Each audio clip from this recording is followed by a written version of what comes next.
আমাদের কবরে আযাবগুলো মাফ করিয়া দেয়। এ বন্ধুরা, আজকে মা বাবা আছে তাই বুঝো না, যেদিন মা দুনিয়া থেকে চলিয়া যাবে সেদিন বুঝবা মা কত মোহাব্বতের ছিল। যেদিন বাবা বিদায় নিয়ে চলে যাবে সেদিন বুঝবা কত আল্লাহর বান্দাকে বলতে শুনেছি, ডাক দিয়ে বলে, হুজুর আপনি যখন মায়ের ওয়াজ করেন কেমন যেন মায়ের মরা মুখটা চোখের সামনে ভেসে উঠে। বাড়িতে যায়, যাবার পরে তাকে দেখি মায়ের পানের বাটা এখনো আছে, মায়ের লাঠি আছে, মায়ের চশমা আছে, মায়ের বিছানা আছে, কিন্তু মা আর দুনিয়াতে নাই। ঘরের মধ্যে ঢুকিয়ে যখন দেখি মা নাই, তখন কেমন যেন বুকটা ফেটে যায়। হুজুর, দুনিয়াতে সব মানুষকে ডাকা যায়, কিন্তু ওই মায়ের মতো মহাব্বতের ডাক আর হয় না। এ বন্ধু, এই জন্য আজকে তোমাদের কাছে আমার ওসিয়ত হলো, এই জালসায় বসিয়া আজকে মৃত কবরবাসীদের জন্য এই অনুষ্ঠান করা হয়েছে। এই মা বাবার জন্য অবশ্যই দোয়া করবা। আমি আবু রায়হান নাটোরি তোমাদের মা বাবার জন্য দোয়া করি, যাদের মা বাবা কবরে, আল্লাহ তাআলা যেন মা বাবার কবরটার জান্নাতের বাগান বানায় দেন। সকলে আল্লাহুম্মা আমিন। যাদের মা বাবা জীবিত, আল্লাহ তাআলা সুস্থতার সাথে যারা দীর্ঘ হায়াত দান করেন। আমার মা বাবা জীবিত কিন্তু অসুস্থ, দোয়া চাই আমার মা বাবার জন্য দোয়া করবেন, আল্লাহ তাআলা যেন সুস্থতার সাথে দীর্ঘ হায়াত দান করে। সকলেই পড়ে আল্লাহুম্মা আমিন। আমি শেষ করে দিব বন্ধু, কথা বলতেছিলাম ইমামে আজম আবু হানিফা রাহমাতুল্লাহ নাস্তিককে প্রশ্নের জবাব দিবে যে আল্লাহ আছে প্রমাণ করবে, মনে আছে আপনাদের? নাস্তিক একটা প্রশ্ন করেছে, এ মুসলমান আমাদের প্রশ্নের জবাব দাও, আল্লাহ আছে প্রমাণ করতে হবে। খলিফাতুল মুসলিমিনকে কয়টা প্রশ্ন করেছে? চারটা প্রশ্নে, যে চারটা প্রশ্ন করেছে বলেন তো এই চারটা প্রশ্ন সহজ না কঠিন? কঠিন। আমি বলবো, একটু সময় দেবেন? কিন্তু বক্তা তো চলে আসছে ভাই, শেষ করে দেবো ভাই, সময় শেষ ভাই, যা খাওয়া দাওয়া করে কি করবো ভাই, কি করলেন আপনারা? বলবো, আপনারা কি বলেন? যদি আপনাদের সমস্যা তাহলে আমি শেষ করবো, কারণ ও পার হয়ে গেছে না? যাই, আমি আপনাদের কাছে মাপ চাই, আসলে সময় খুবই সংকীর্ণ হয়ে গেছে। না না, দরকার নাই, থাক। আর যেহেতু মানে 5 মিনিট হবে না, আমি আপনাদের কাছে দোয়া চাই, যদি কোনোদিন আসি আপনাদের এলাকা। শুধু ঘুষ আর অবিচার, অন্যায় আর ব্যভিচার, নারী ধর্ষণ আর মানুষ খুনে কানছে বাংলার জমিন।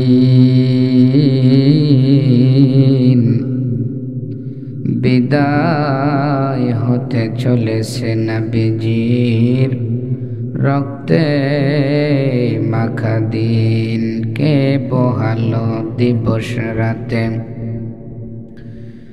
দক্ষিণ হিমেল বায়ু,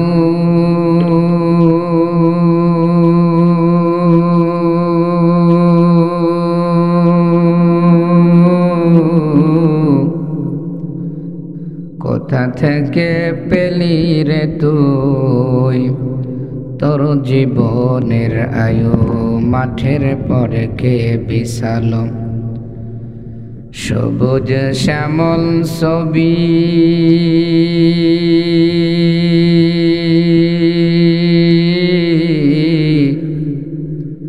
সকাল বেলায় কে উঠায় রে আবির রঙ্গা রবি? পাখির কণ্ঠে কে দিল রে মিষ্টি মধুর গান?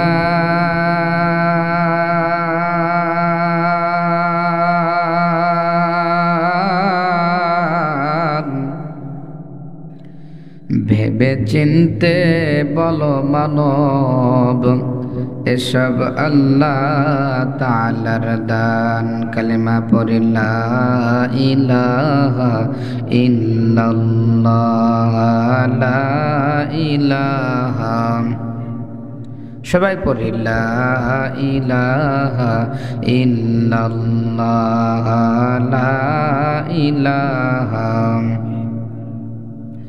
লা ইলাহা ইল্লাল্লাহু ইল্লাল্লাহু ইল্লাল্লাহ লা ইলাহা ইল্লাল্লাহ লা ইলাহা।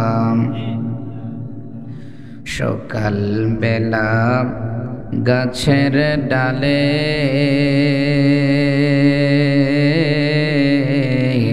পাখি বসে জিকির করে, ওরে পাখির কণ্ঠে এতই মধু,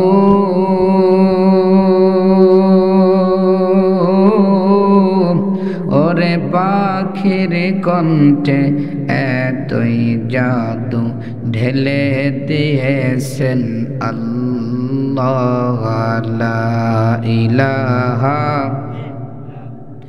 জোরে লা ইলাহা, লা ইলাহা ইল্লাল্লাহু মুহাম্মাদুর রাসূলুল্লাহ সাল্লাল্লাহু আলাইহি ওয়াসাল্লাম। মায়ের কান্দন যাবত জীবন,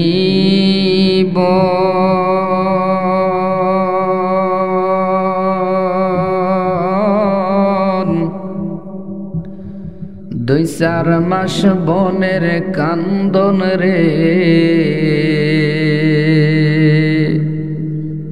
ঘরের পরে বাইরের কান্দন কয়েকদিন পর থাকে না।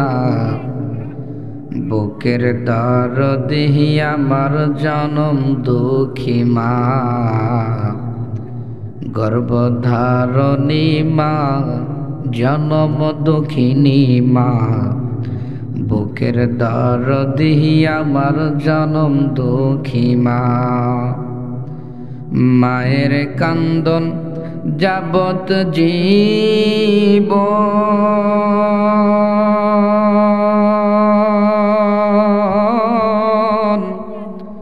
2-4 মাস বনের কান্দন রে, ঘরের পরে বাইরের কান্দন কয়েকদিন পর থাকে না। বুকের দরদি আমার জনম দুঃখী মা, গর্ভধারণী মা জনম দুঃখিনী মা, বুকের দরদি আমার জনম দুঃখী মা। 10 মাস 10 দিন মায়ে গর্ভে দিলেন ঠাই, রক্ত মাংস খাইয়া মায়ের ভবে এলাম ভাই। ভূমিষ্ঠ হইয়া আমি উঠিলাম কান্দিয়া, সান্ত্বনা দেয় মায়ে আমায় বুকের দুধ দিয়া। ওরে মায়ের প্রসবের কালে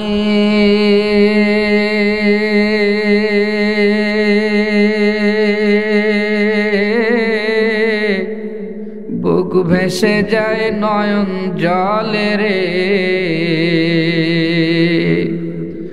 ওরে মায়ের প্রসবের কালে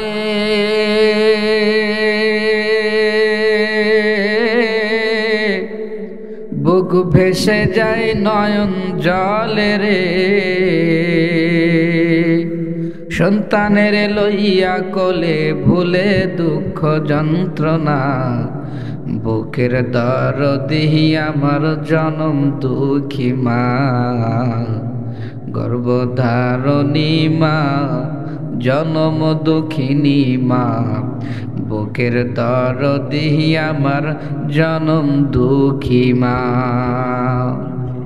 আলহামদুলিল্লাহ, লক্ষ কোটি শুকুর এবং সুজুদ সেই মহান আল্লাহ পাক রব্বুল ইজ্জাতের দরবারে, যার কুদরতি হাতে আমাদের জীবন এবং মৃত্যুর জিম্মাদারি, যার কুদরতি আঙ্গুল হেলনে কোন ফায়াকুনের মধ্য দিয়ে সপ্ত আকাশ সপ্ত জমিন সৃষ্টি হয়েছে, যার ইঙ্গিতে সব ভেঙ্গে চুরে চুরমার আসে ঝড় ঝঞ্ঝা প্লাবন মহাপ্রলয়, যার গগন গর্জনে সব শঙ্কিত আতঙ্কিত, পাহাড় পর্বত ভূকম্পনে প্রকম্পিত, সাগর উত্তোলিত, সেই রাজাধিরাজ, রাজার রাজা মহারব, সম্রাটের সম্রাট, দিন ও দুনিয়ার একচ্ছত্তা অধিপতি আল্লাহ সুবহানাহু তাআলার দরবারে আমাদের শুকরানা শব্দ পৌঁছে যাক। সকলেই পড়ে আলহামদুলিল্লাহ। হৃদয় হিকায়ে ভাব আবেগ উজাড় করে সিজদায় অবনীত মস্তকে আর একটা বার আওয়াজ উঠুক, সকলেই পড়ে আলহামদুলিল্লাহ। লক্ষ কোটি দরুদ সালাম এই বিশাল গগনচুম্বী মিম্বারের তলদেশ থেকে হিতারে ভাসিয়ে সোনার মদিনায় সকলেই পড়ি সাল্লাল্লাহু আলাইহি ওয়াসাল্লাম। আসেন বাজান, সময় খুবই অল্প, এজন্য কোনো ভূমিকা নয়, সরাসরি কোরআন থেকে আলোচনা শুরু করব। আপনারা কি শুনবেন তো ইনশাআল্লাহ? আসেন, আল্লাহ তাআলা কোরআন কারিমে বলতেছেন, বিসমিল্লাহির রাহমানির রাহিম,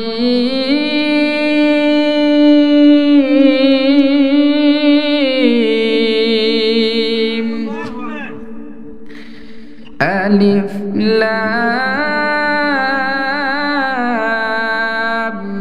মিম,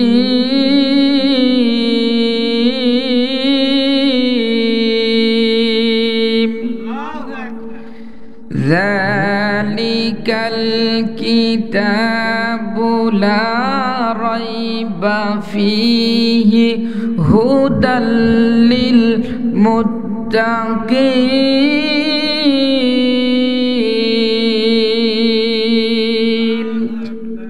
আমার আল্লাহ পাক রব্বুল আলামিন পৃথিবীর জমিনে মানুষ জাতিকে সৃষ্টি করলেন, এরপরে দুনিয়াতে আসার পরে মানুষেরা মারামারি করে, গন্ডগোল ফাসাদ করে, অন্যায় করে, অবিচার করে, একজন আরেকজনের উপরে জুলুম করে, নির্যাতন করে।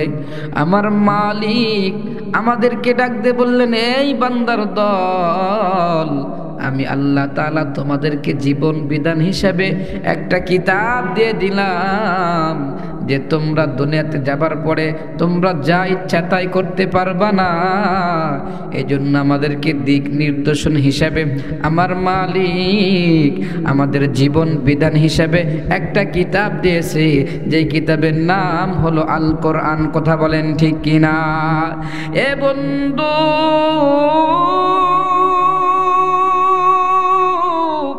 এ প্রাণের মুরব্বী, এ আমার সিংড়া থানার বাবাজিরা রে, গভীর মনোযোগ দিয়ে শোনো। আমার মালিক আমাদের জীবন বিধান হিসাবে কোরআন দিয়ে দিলেন। এটা এমন একটা কোরআন, আল্লাহ তাআলা নিজেই বলে দিলেন, এই কোরআনের মধ্যে ভুল তো দূরের কথা, কোনো প্রকার সন্দেহেরও অবকাশ নাই। কথা বলেন ঠিক কিনা?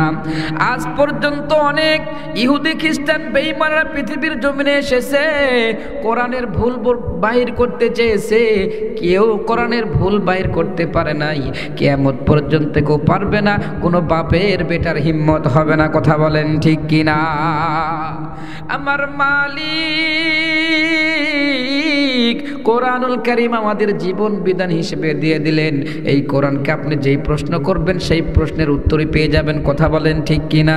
এ বাজান, যেই সমস্যায় পড়েন না কেন, এই কোরআনকে আপনি যেই সমস্যায় নিয়ে আসবেন, কোরআন সব সমস্যার সমাধান দিয়ে দেবে। কথা বলেন ঠিক কিনা? এজন্য আমরা মাঝে মাঝে একটা স্লোগান দিয়ে থাকি যে সব সমস্যার সমাধান দিতে পারে আল কোরআন। কথা বলেন ঠিক কিনা?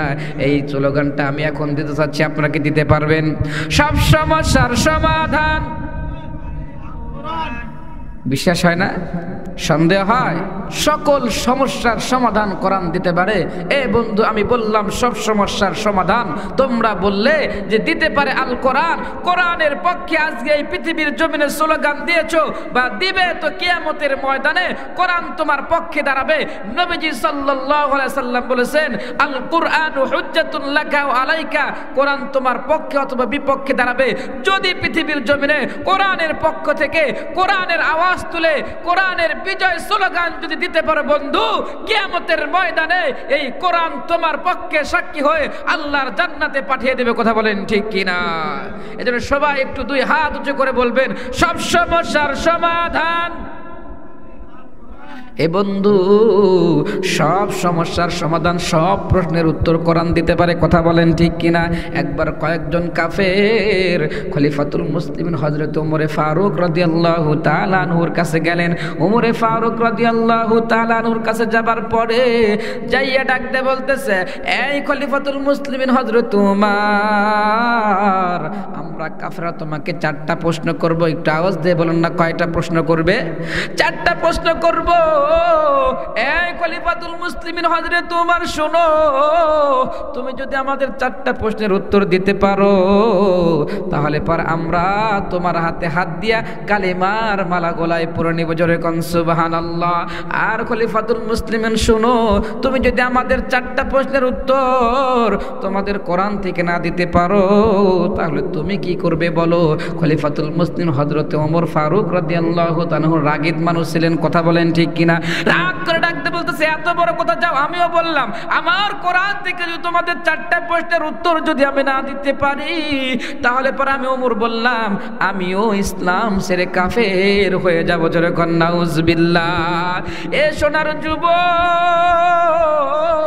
কাফেরা 4টা প্রশ্ন করবে, যেন তেন প্রশ্নটা কঠিন থেকে কঠিন, তার চাইতেও যদি কোনো কঠিন থাকে তেমন প্রশ্ন করবে, কারণ যদি প্রশ্নের উত্তর দিতে পারে তাহলে কাফেরদের মুসলমান হওয়া লাগবে। ওরা যুক্তি বুদ্ধি করে পরামর্শ করে কঠিন থেকে কঠিন 4টা প্রশ্ন ঠিক করছে। এই 4টা প্রশ্ন আমি এই মুহূর্তে আপনাদের সামনে বলতে চাচ্ছি, আপনারা কি থাকবেন? তাহলে একটু 2 হাত তুলে দেখান তো, কে কে থাকবেন না? আমি চোখ বুঝেছিলাম কারণ দেখি নাই, এবার একটু আমার দেখাতাম তো কে কে থাকবেন ইনশাআল্লাহ। লিল্লাহে তাকবীর। এ সোনার যুবক, আপনাদের যে মানে একটা চাহনি, আপনাদের যে একটা সাইজ, এই সাইজ দেখে মনে হচ্ছে আমার বয়ান আজকে চলবে ইনশাআল্লাহ। একটু সময় দিয়ে দেখেন আমি কি বলতে চাই। খলিফাতুল মুসলিমের হযরত ওমর ডাক দিয়ে বললেন, এই কাফেরের দল, তোমাদের 4টা প্রশ্ন বলবে, বলো।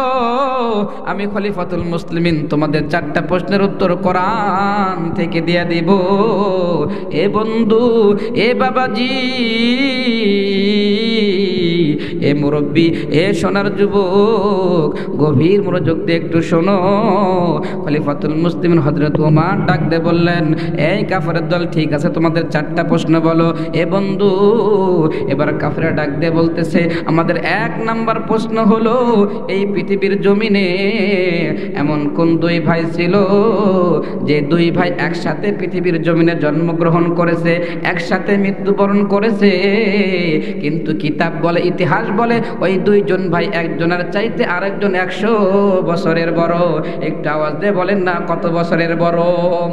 এ সোনার যুবক, ঠিক আছে, এবার 2 নাম্বার প্রশ্ন ডাক দিয়ে বলতেছে, পৃথিবীর জমিনে এমন কোন জায়গা ছিল যে জায়গাতে শুধুমাত্র একবার সূর্যের আলো পড়েছে, আর কোনোদিন সূর্যের আলো পড়ে নাই? ওটা কোন জায়গা? সেই জায়গা সম্পর্কে আমাদেরকে বলে দিতে হবে। আমাদের 3 নাম্বার প্রশ্ন হলো, এই পৃথিবীর জমিনে এমন কোন কবর ছিল যে কবরটা ছিল জীবিত, জোরে কোন সুবহানাল্লাহ। আরো বড় আশ্চর্যের বিষয়, ওই কবরের মধ্যে যে লাশটা ছিল সেই লাশটাও জীবিত, সুবহানাল্লাহ। আরো বড় আশ্চর্যের বিষয়, ওই জীবিত কবরটা, ওই জীবিত লাশটাকে নিয়ে এই পৃথিবীর জমিনে চলাফেরা করেছে। সেটা কোন কবর, কোন লাশ, সেটা আমাদেরকে বলে দিতে হবে।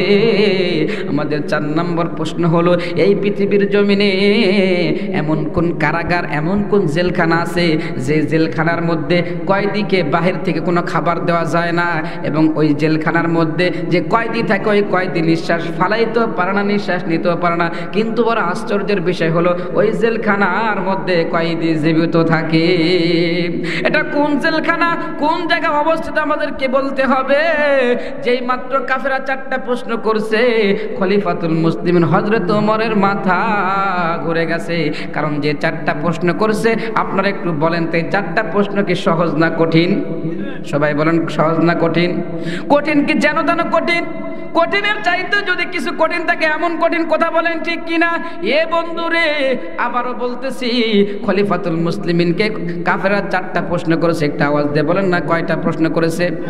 4টা প্রশ্ন করেছে। 1 নাম্বার, এই পৃথিবীর জমিনে এমন কোন 2 ভাই ছিল যে 2 ভাই পৃথিবীর জমিনে একসাথে জন্মগ্রহণ করেছে, একসাথে মৃত্যুবরণ করেছে, কিন্তু কিতাব বলে, ইতিহাস বলে ওই 2 ভাই একজনের চাইতে আরেকজন 100 বছরের বড়।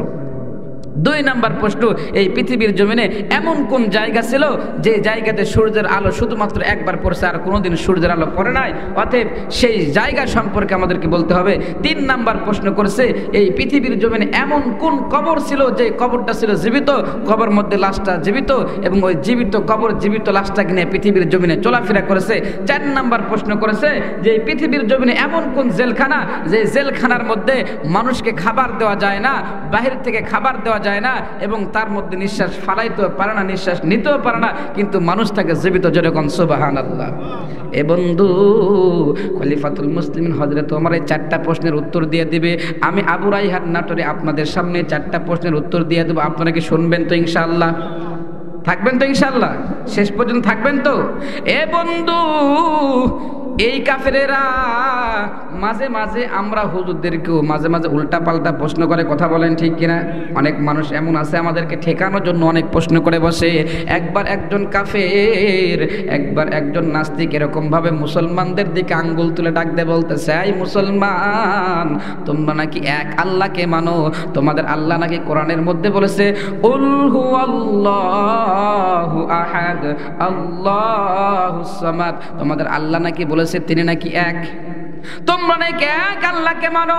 এই মুসলমান, কিন্তু আমরা ইহুদিরা এক আল্লাহকে মানি না। মুসলমান ডাক দে বলো, কেন তুমি মানো না? ডাক দে বলতেছে, যে আল্লাহরে দেখা যায় না সে আল্লাহরে আমরা মানি না। নাউজুবিল্লাহ পড়েন। যে আল্লাহরে দেখা যায় না সে আল্লাহরে আমরা মানি না। অতএব আল্লাহ যে আছে তোমরা যদি প্রমাণ করতে পারো, তাহলে আমি ইহুদি বলতেছি, আমি নাস্তিক বলতেছি, তোমরা যদি প্রমাণ করতে পারো আল্লাহ আছে, এই প্রমাণ যদি করতে পারো তাহলে আমি মুসলমান হয়ে যাব। আর তোমরা যদি আল্লাহ আছে এটা যদি প্রমাণ করতে না পারো, তাহলে আমি বলতেছি তোমাদের ধর্ম মিথ্যা, তোমরা কাফের হয়ে যাবে। ইহুদি প্রশ্ন করছে, আল্লাহ আছে এটা প্রমাণ করতে হবে। আচ্ছা বলেন তো, আল্লাহ যা আছে এটা আজ পর্যন্ত কেউ দেখাতে পারছে? তাহলে কিভাবে প্রমাণ করবে? যখন নাস্তিক এমন একটা কঠিন প্রশ্ন করে বসছে, সমস্ত মুসলমানদের মাথা ঘুরে গেছে। এ বন্ধু, এ সোনার যুবক, যখন সকলের মাথা ঘুরে গেছে, কেউ উত্তর দিতে পারে না, ওই জামানার মধ্যে একজন বৃহৎ বড় একজন আলেম ছিলেন, যিনার নাম ছিল ইমামে আজম আবু হানিফা রহমতুল্লাহ আলাইহি। ইমামে আজম আবু হানিফা রাহমাতুল্লাহ আলাইহি ডাক দিয়ে বলতেছে, নাস্তিক, তোমার প্রশ্ন আমি অ্যাকসেপ্ট করে নিলাম, তোমার উত্তর দিব, আল্লাহ আছে আমি প্রমাণ করব। তবে আজকে গোপনে তোমার সাথে নয়, এলাকার মধ্যে ঘোষণা হবে, মাইকিং হবে, পোস্টারিং হবে, এরপরে সমস্ত জনগণদের সামনে বড় একটা স্টেজ তৈরি করে ওই স্টেজের মধ্যে ফয়সালা হবে। আমি সমস্ত জনগণের মধ্যে প্রমাণ করে দেব আল্লাহ একজন আছে। কথা বলেন ঠিক কিনা? আপনার একটু আওয়াজ দিয়ে বলেন না, আল্লাহ আছে না নাই? এ সোনার যুবক, একটু হাত আলোক করে বলেন আল্লাহু আকবার। এ বন্ধুরে, এই যে এইখানে বসে একবার আল্লাহু আকবার বলছেন তো আপনার 4টা ফায়দা হয়েছে। একবার আল্লাহু আকবার বলছেন তো কয়টা ফায়দা হয়েছে? সবাই বলেন কয়টা ফায়দা হয়েছে? এ বাজান, কোনো ব্যক্তি যদি আল্লাহ নাম নেয়, যতবার আল্লাহর নাম নিবে, 1 নাম্বার ফায়দা হলো তার দিলের মধ্যে ততবার শান্তি অনুভব হবে।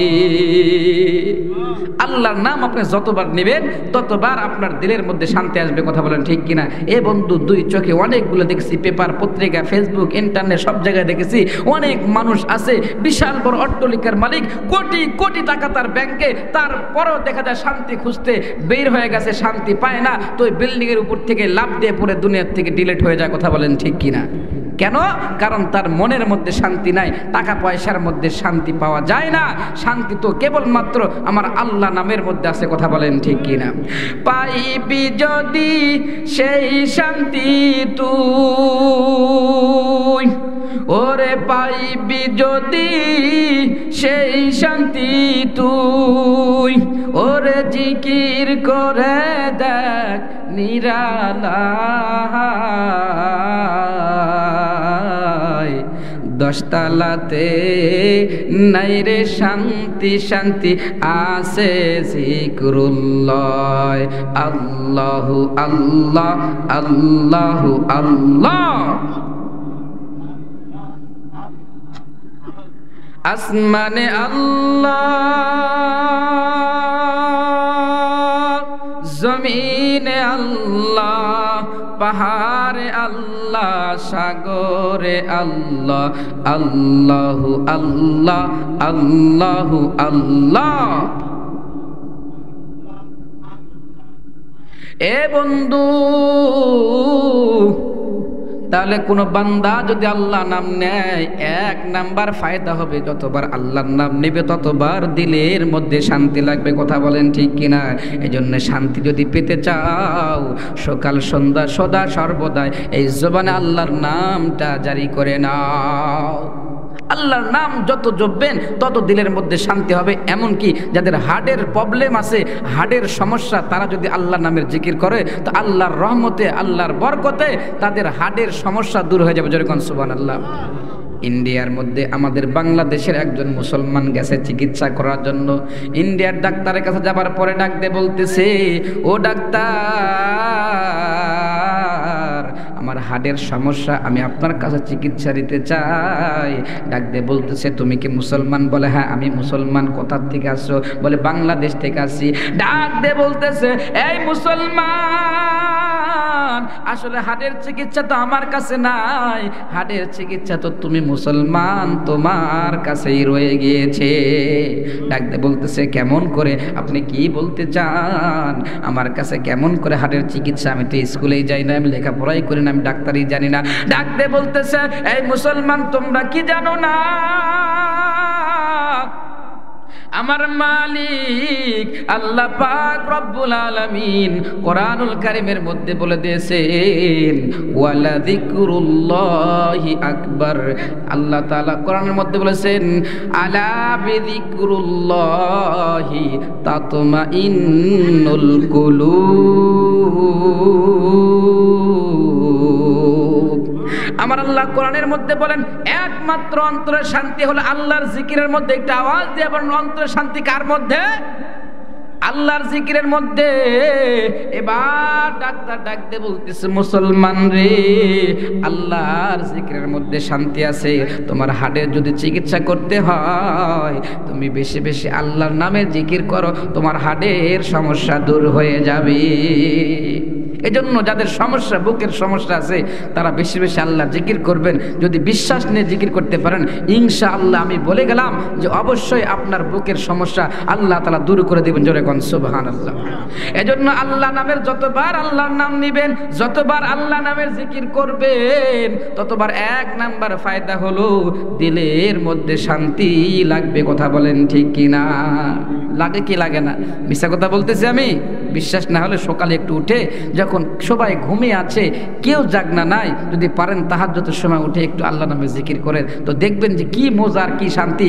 মনে হবে যেন আসমানের তারকা আপনাকে দেখে সালাম দেবে, এমনটাই মনে হবে। যেরকম সুবহানাল্লাহ। আপনি যেই দিক দিয়ে হাঁটবেন, আল্লাহ নামে জিকির করবেন আর যাবেন, তো মনে হবে মাটিটাও যেন আমাকে দেখে সালাম দিচ্ছে, মনে হবে যে গাছপালা তরুলতা যেন আমাকে দেখে সালাম দিচ্ছে। যেরকম সুবহানাল্লাহ। এই জন্য বেশি বেশি আল্লাহ নামে জিকির করবেন তো ইনশাআল্লাহ। আল্লাহ নামের জিকির করলে 1 নাম্বার ফায়দা কি? দিলের মধ্যে শান্তি লাগবে, মনে থাকবে তো ইনশাআল্লাহ। 2 নাম্বার ফায়দা, আল্লাহর বান্দা যতবার আল্লাহর নাম নিবে, ততবার আল্লাহর সাথে সম্পর্ক বাড়তে থাকবে। আল্লাহর সাথে হলে ভাব, ঘুষে যাবে সব অভাব। আল্লাহর সাথে নাই রে ভাব, এটাই হলো মূল অভাব, ভাবের অভাব। কথা বলেন ঠিক কিনা? লিল্লাহ তাকবীর। এ বন্ধু, তাহলে 2 নাম্বার ফায়দা হলো আল্লাহর বান্দা যতবার আল্লাহর নাম নিবে ততবার আল্লাহর সাথে সম্পর্ক বাড়বে। কথা বলেন ঠিক কিনা? 3 নাম্বার ফায়দা, বান্দা যখন গুনাহ করে তো তার কলবের মধ্যে কালো একটা করে দাগ পড়ে। আল্লাহর বান্দা যতবার আল্লাহ নামের জিকির করবে ততবার তার দিলের ময়লাগুলো সাফ হয়ে দিলটা নূরে নূরান্বিত হয়ে যাবে। 4 নাম্বার ফায়দা হলো আল্লাহর বান্দা যতবার আল্লাহর নাম নিবে ততবার আমার মালিক খুশি হয়ে তার জন্য জান্নাতের মধ্যে বিশাল বড় বড় একটা করে প্রাসাদ তৈরি করে দিবে। এখনো সুবহানাল্লাহ বলে কিপটারে সুবহানাল্লাহ জোরে কর। এই যে সুবহানাল্লাহ বলছেন তো অটোমেটিক জান্নাতের মধ্যে একটা প্রাসাদ তৈরি হয়ে গেছে। অনেকে বলেছেন যে একটা গাছ লাগানো হবে, যে গাছের ছায়া এত দূর পর্যন্ত অতিক্রম যে একটা তেজিমান ঘোড়া যদি 500 বছর যদি দৌড়ায় তারপর ওই গাছের ছায়া অতিক্রম করতে পারবে না। জোরে কোন সুবহানাল্লাহ। এজন্য মাহফিলে বসে বসে যখন আমরা সুবহানাল্লাহ পড়ি আলহামদুলিল্লাহ বলি, নবীজি বলেছেন ও আমার সাহাবীরা তোমরা যখন দুনিয়ার ভিতর দিয়ে চলাফেরা করো তো যখন দেখবে যে দুনিয়ার মধ্যে কোথাও যদি জান্নাতের বাগান দেখো তাহলে সেখানে বসবে এবং সেখানে যাওয়ার পরে জান্নাতের ফল খাবে। জোরে কোন সুবহানাল্লাহ। সাহাবীরা আশ্চর্য হলেন, ইয়া রাসূলুল্লাহ ইয়া হাবিবাল্লাহ, জান্নাতের বাগান দুনিয়াতেই তা আবার ফল খাওয়া যাবে কেমনে? নবীজি সাল্লাল্লাহু আলাইহি সাল্লাম বললেন, যেই মাজলিসের মধ্যে আল্লাহ এবং রাসূলের কথাবার্তা হয় সেটাই হলো জান্নাতের বাগান। আর এই যে